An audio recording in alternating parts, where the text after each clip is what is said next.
Welcome. Today, we explore a powerful speech by actress Emily Deschanel at Boston University's 2025 graduation. It's a lesson in empathy, kindness, and clear communication. Listen closely to her words, tone, and emotion. It's a great way to improve your English naturally. Let's dive in and learn through her inspiring message. I now call upon Emily Deschanel to deliver the 152nd Commencement Address of Boston University.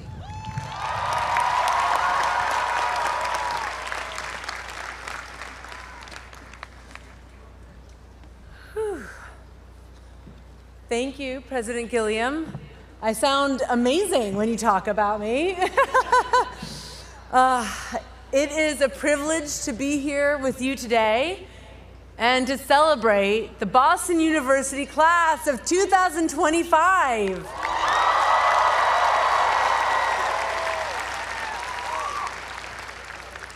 There are a lot of brilliant young minds here today. Some of you studied law, I believe. Some of you studied medicine. Some of you studied business, to name a few. Okay. To just name a few, I've pretended to do all of those jobs, or your future jobs. I've played a lawyer, I've played a doctor, I've played a CEO. I've also played a serial killer, a heroin addict, an ex-con. And then there are the wives. I've played an astronaut's wife, a basketball coach's wife, a contractor's wife. I've played a lot of wives.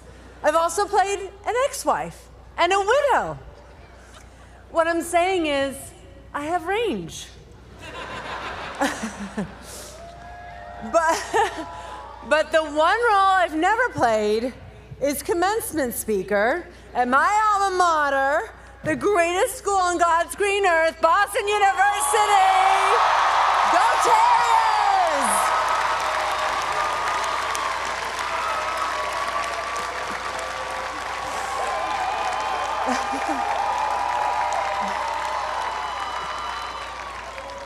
I am truly honored to be here, and I guess now, thanks to this honorary degree, I actually am a doctor. No take-backs, sorry. It is so good to return to campus. It is here on these hallowed grounds where I ate way too much Captain Crunch for dinner every night over there at West Campus Dining Hall. It's here where I snuck a friend of a friend into Claflin Hall after hours in a duffel bag. Alive. She was alive. I just want to make sure that's clear. I feel like that's important to say.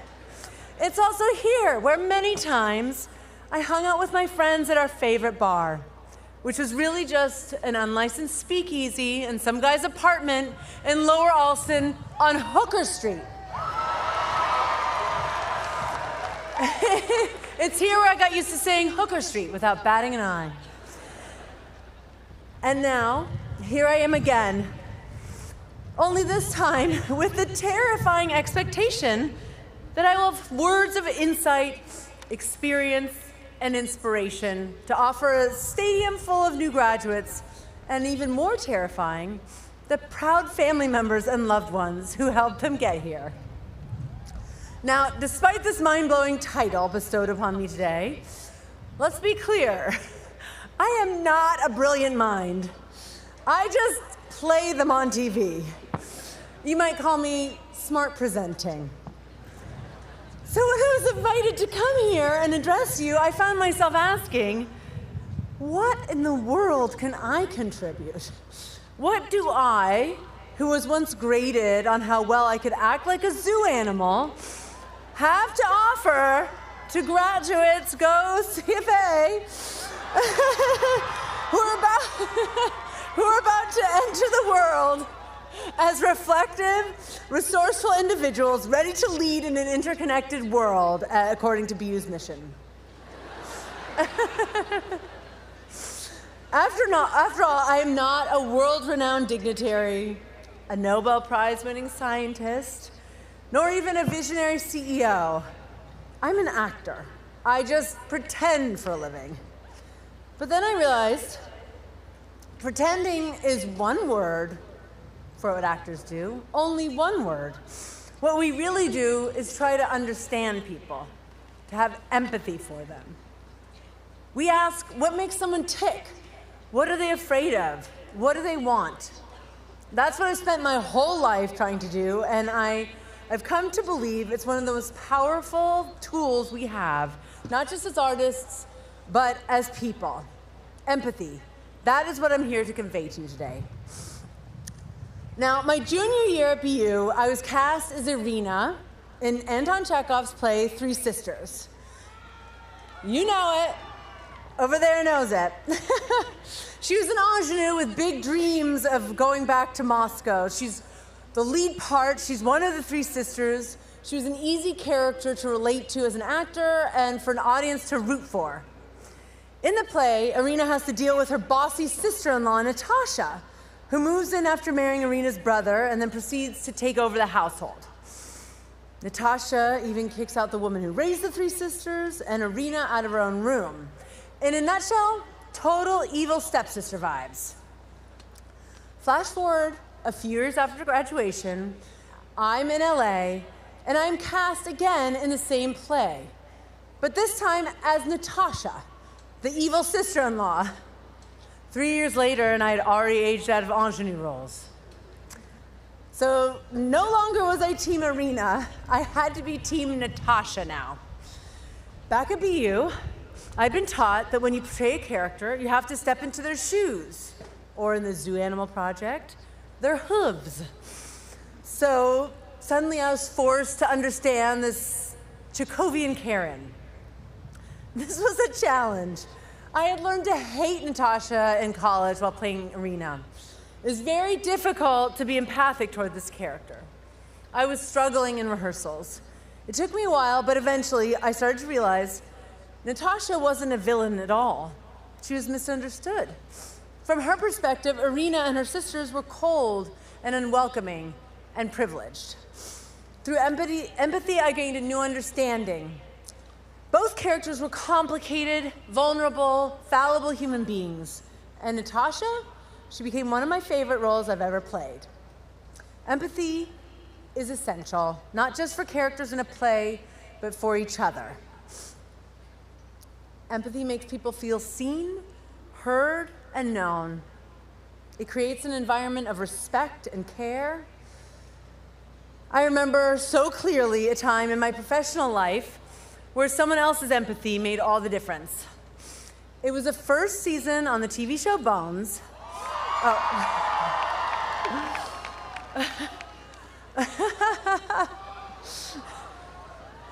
There are some fans. First seasons are always a pressure cooker.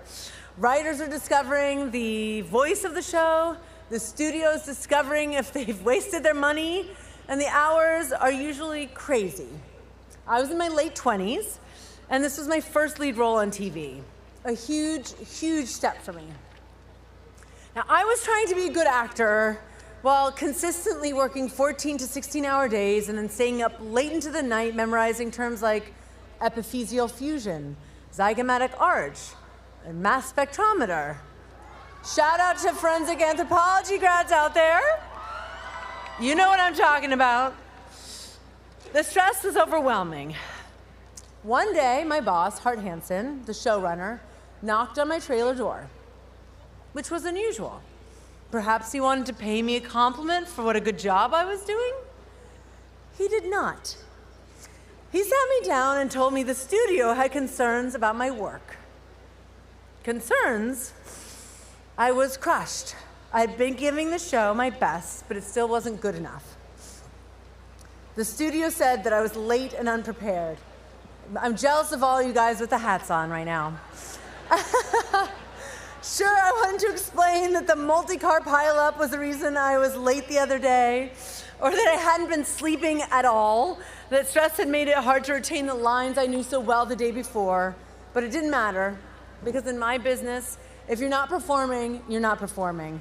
So I took the feedback, I tried to focus on the work. Even though now I had concerns about getting fired. The next day, I came to work determined to prove I was a professional they could count on.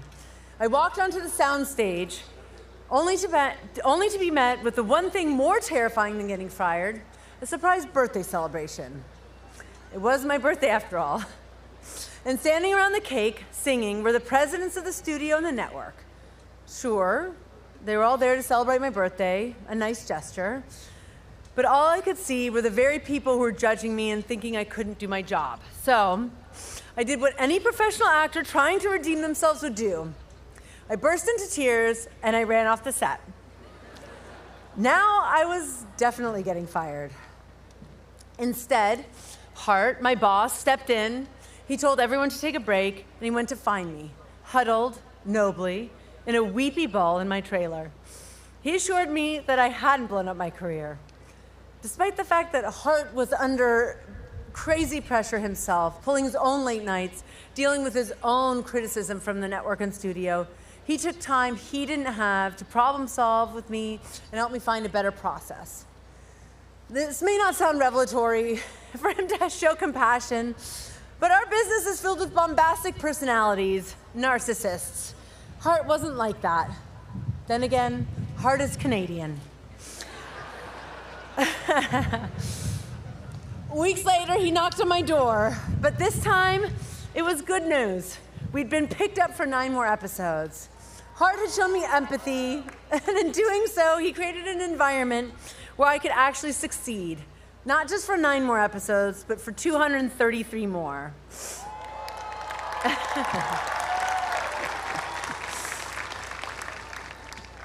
Sometimes the hardest empathy to have is for ourselves. Early on in my career, one of my first professional auditions, I was incredibly nervous. I was visibly shaking. My voice was shaking, my hands were shaking, the pages in my hands were shaking, everything was shaking. Try as I might, I couldn't help it. And the men I was auditioning for began to laugh. Try as they might, I guess they couldn't help it either. So I did what any professional actor trying to redeem themselves would do. I burst into tears and I ran off. Are you sensing a pattern? What can I say? I'm an actor, I'm dramatic. I had to find compassion and empathy for myself in the situation and many more like it. This didn't come easily for me, so I'm glad to be able to share this lesson with you today. Remember that you are a human being who will make mistakes. You will fail. There will be times when you will have your own version of bursting into tears in front of 200 people and running away because you are overwhelmed by the pressure. Be gentle with yourself. Yes, you can challenge yourself, expect more from yourself, but why not also be kind? Empathy isn't weakness. It's not about letting people off the hook for their behavior or choices. It's about understanding what led to those choices so you can decide how to respond from a place of authenticity. Empathy is what inspires action and leads to compassionate change in the world. So, as you turn your tassels and begin your journey, you will no doubt encounter many perspectives very different from your own. From future coworkers, future partners, future Russian sister-in-laws. Whether your job is on a soundstage, in a lab, or like in my case, in a lab on a soundstage, take the time to understand, to walk in their shoes, or heels, or hooves. These days, empathy feels like it's in short supply. The world doesn't just need your skills, it needs your perspective, your patience, the courage to understand before judging. So bring empathy with you for everyone you will encounter, but also for yourself. For the version of yourself just starting out, for the one who will most certainly face intense pressure, for the one who messes up, or doubts, or doesn't have it all figured out just yet. Empathy isn't just what you offer others, it's what helps you carry yourself forward. And I hope you carry both. And hey, you never know. That person you thought was the villain might just become your favorite. Congratulations to the class of 2025. Go Terriers!